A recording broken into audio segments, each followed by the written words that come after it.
Most popular actor, director and producer Denzil Washington, जो कि golden globe और 2 academy award से सम्मानित किया जा चुके हैं और सर्वश्रेष्ठ अभिनेता का एकेडमी अवार्ड जीतने वाले दूसरा अफ्रीकी अमेरिकी सिडनी पटियार के बाद के रूप में भी जाना जाता है। और डेंजिल वाशिंगटन ने पेंसिल्वानिया यूनिवर्सिटी में एक स्पीच दिया था जो कि फॉल फॉरवर्ड के बारे में। उसमें उन्होंने अपना जीवन के सबसे बड़े लर्निंग को 22 मिनट्स में बताया था, लेकिन यहाँ पे मैंने उनमें से जो खास स्पीच था उसी को ही बताया हूँ। और ये इतना इम्पोर्टेंट स्पीच है जो कोई को सुनना चाहिए, सुनना जरूरी है। और मुझे लगता है कि ये स्पीच बहुत कम ही लोगों ने सुना होगा क्योंकि ये इंग्लिश में है, तो शब्द सारे डेंजिल वाशिंगटन के हैं। मैं तो बस उन्हें अपना आवाज़ दे के हिंदी में और बहुत आसान भाषा को प्रयोग करके आप लोगों तक पहुंचाने का कोशिश कर रहा हूं, ताकि ऐसा ना हो कि लैंग्वेज बैरियर की वजह से विश्व की बेहतरीन स्पीच को ना सुन पाया हो। तो मन के सारे चिंताओं को साइड में रख के सुनना। तो आज आप ऐसा स्पीच सुनने वाले हो जिसकी वजह से आपकी ज़िंदगी में कई परिवर्तन आ सकता है, ज़िंदगी को परिवर्तन कर सकते हो। तो आइए बिना किसी देरी किए शुरू करते हैं।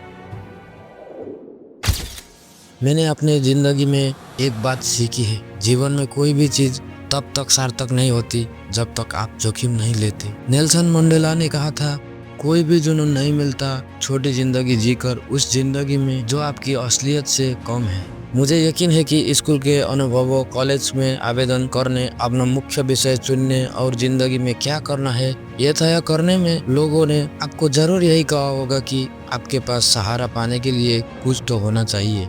लेकिन मुझे कभी ये बात समझ नहीं आई कि सहारा पाने के लिए कुछ तो हो।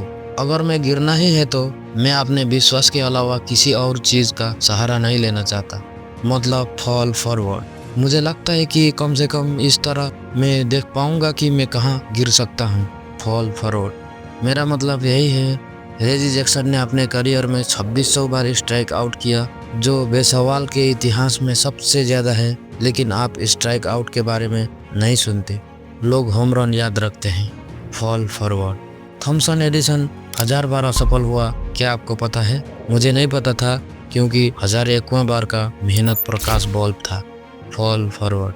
हर असफल मेहनत सफलता के एक कदम और करीब ले जाता है। आपको जोखिम उठाने ही होंगे और मुझे यकीन है कि आपने ये बात पहले भी सुनी होगी, लेकिन मैं आपको बताना चाहता हूँ कि ये इतना ज़रूरी क्यों है। मैं आपको 3 कारण बताऊँगा।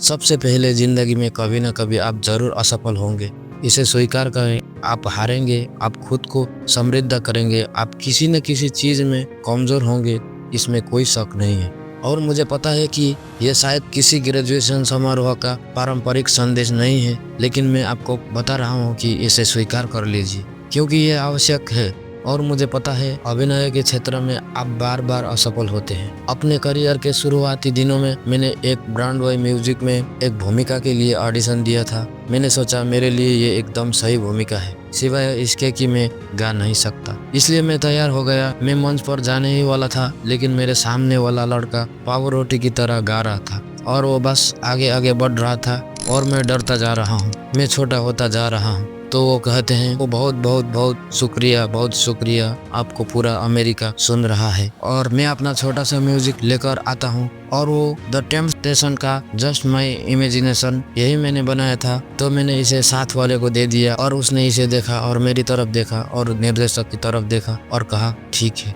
तो मैं शुरू करता हूँ, मैं गाने लगता हूँ। ये एक बार फिर मेरी कल्पना मात्र होता है और वो कुछ नहीं कहते तो मुझे लगता है कि मैं बेहतर कर रहा हूँ, मैं इसमें शामिल होने लगा हूँ। ये सिर्फ मेरी कल्पना थी। और वो कहते हैं धन्यवाद, बहुत बहुत धन्यवाद मिस्टर वाशिंगटन। तो मैंने मान लिया कि मुझे नौकरी नहीं मिली, लेकिन ऑडिशन के अगले भाग में उन्होंने मुझे वापस बुलाया। ऑडिशन का अगला भाग अभिनय वाला था। मैंने सोचा अरे ठीक है, हो सकता है मैं गा ना सकूं, लेकिन मुझे पता है कि मैं अभिनय कर सकता हूँ। तो उन्होंने मुझे एक लड़के के साथ मिलाया और मुझे संगीत थिएटर के बारे में कुछ नहीं पता था और संगीत थिएटर बहुत बड़ा होता है और मैं ज़्यादा स्वार्थवादी स्वाभाविक अभिनय पसंद करता हूँ। और मेरी लाइन थी मुझे कब दो और उसकी लाइन थी ठीक है मैं तुम्हें कब देता हूँ, कब तुम्हें देने के लिए वहाँ रखा होगा। मैंने कहा ठीक है।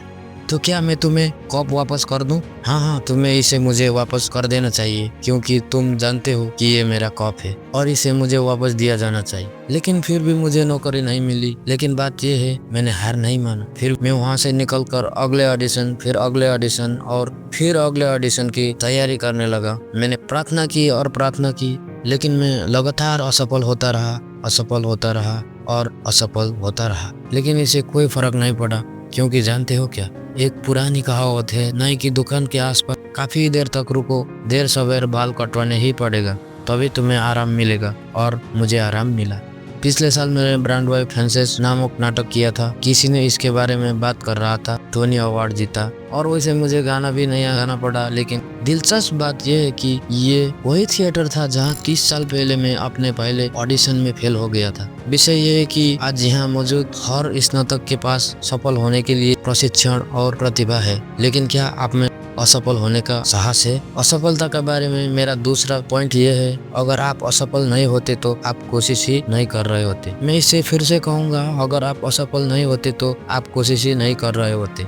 मेरी पत्नी ने मुझे ये बेहतरीन कहावत सुनाई थी, जो चीज़ आपके पास कभी नहीं थी, उसे पाने के लिए आपको कुछ ऐसा करना होगा जो आपने कभी नहीं किया। लेस ब्राउन एक प्रेरक वक्ता है। उन्होंने इस बारे में एक उदाहरण दिया है। वो कहते हैं, कल्पना कीजिए कि आप अपनी मृत्युशैया पर है और आपकी मृत्युशैया के चारों ओर आपकी अधूरी क्षमता के प्रतीक आत्माएं खड़े हैं। उन विचारों के आत्मा जिन पर आपने कभी अमल नहीं किया, उन प्रतिभाओं के आत्मा जिनका आपने उपयोग नहीं किया, और वो आपके बिस्तर के चारों ओर खड़े हैं, क्रोधित, निराश और परेशान। वो कहते हैं, हम आपके पास इसलिए आए हैं क्योंकि आप हमें जीवन दे सकते थे और अब हमें भी तुम्हारे साथ साथ कब्र में जाना होगा। तो आज मैं आपसे पूछता हूँ, जब आपका समय आएगा तो आपके बिस्तर के आसपास कितने आत्माएं होंगे? आपने अपनी शिक्षा में बहुत इन्वेस्टमेंट किया है और मैं आपको बता दूं, दुनिया को आपकी प्रतिभा की जरूरत है। मैं 2 दिन पहले दक्षिण अफ्रीका से लौटा हूँ। ये एक खूबसूरत देश है, लेकिन वहाँ कुछ जगह ऐसी भी है जहाँ भयंकर गरीबी और जिन्हें मदद की जरूरत है। और अफ्रीका तो बस आइसबर्ग का एक छोटा सा हिस्सा है। मध्य पूर्व को आपकी मदद की जरूरत है, जापान को आपकी मदद की जरूरत है, अलाबामा को आपकी मदद की जरूरत है, टेनेसी को आपकी मदद की जरूरत है, लुइसियाना को आपकी मदद की जरूरत है, फिलाडेल्फिया को आपकी मदद की जरूरत है। हमें सचमुच इसकी जरूरत है। हमें आप युवाओं से इसकी जरूरत है। मैं यहाँ बैठे बाकियों की बात नहीं कर रहा, इसलिए आपको आगे आना होगा। आपको अपना सब कुछ निछावर कर देना होगा, चाहे वो आपका समय हो, आपकी प्रतिभा हो, आपकी प्रार्थनाएं हो या आप खजाना हो। क्योंकि याद रखना, तुम कभी भी किसी सवाहन के पीछे यूं हाल नहीं देखोगे। मैं फिर से कहूँगा, तुम कभी भी किसी सवाहन के पीछे यूं हाल नहीं देखोगे। तुम इसे अपने साथ नहीं ले जा सकते। तो सवाल यह है कि आपके पास जो है उसका आप क्या करेंगे। मैं इस बारे में बात नहीं कर रहा कि आपके पास कितना है।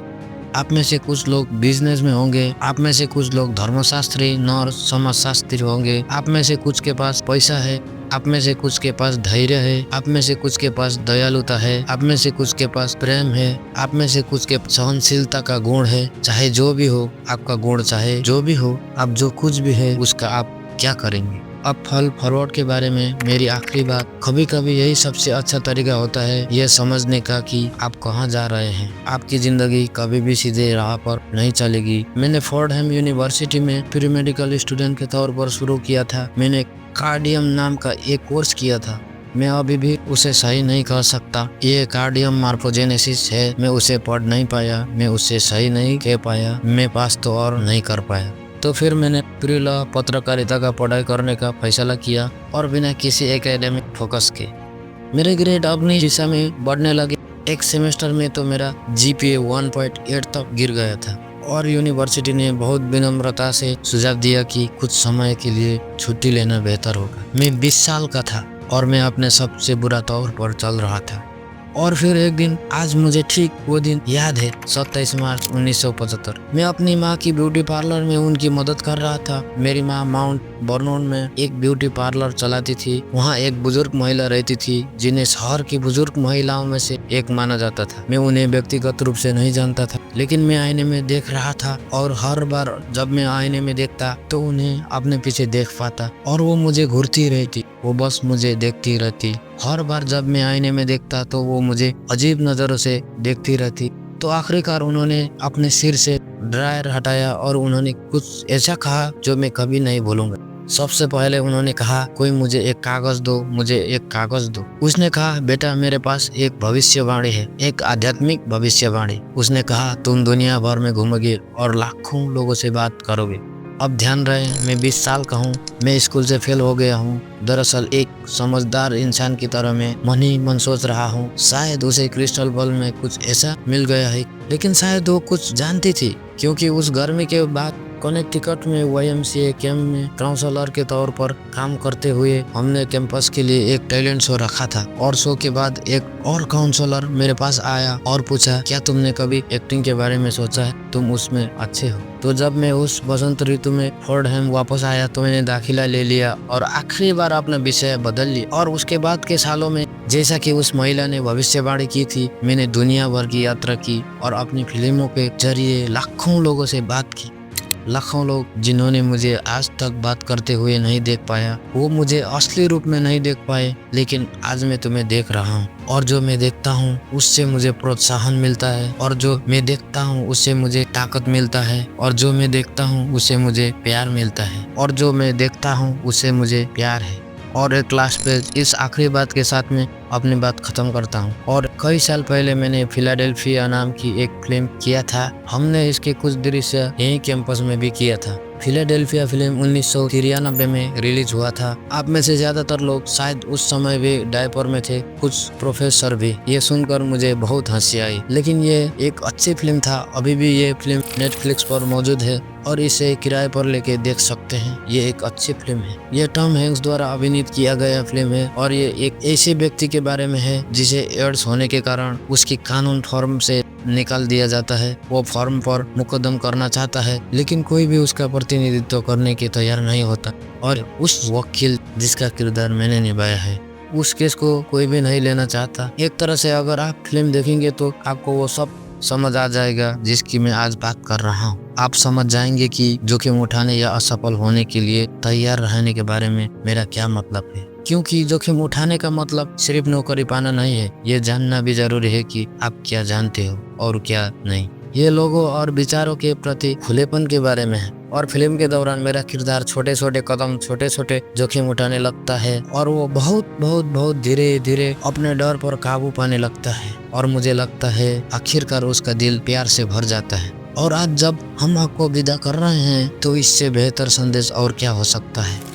आप न केवल जोखिम उठाएं बल्कि जीवन के प्रति खुले रहें, नए विचारों के स्वीकार करें और नए विचारों के प्रति खुले रहें। देश के सर्वश्रेष्ठ विश्वविद्यालय में से एक में दीक्षांत समारोह में बोलने के लिए तैयार रहें, भले ही आप बहुत डरे हुए हो। हालांकि ये डरवाना हो सकता है, लेकिन ये पुरस्कृत भी कर सकता है, क्योंकि आप जो मौके लेते हैं, जिन लोगों से मिलते हैं, जिनसे आप प्यार करते हैं, आपको विश्वास यही आपको परिभाषित करेगा। तो 2011 की कक्षा के विद्यार्थियों, यही आपका मिशन है। जब आप फिलाडेल्फिया की दोस्ताना सीमाओं से बाहर निकलें तो कभी निराश ना हो, कभी पीछे ना हटे। आप सब कुछ निछावर कर दे और जब भी जिंदगी में गिरे, लेकिन ये याद रखें, fall forward. Congratulation, I love you, God bless you, I respect.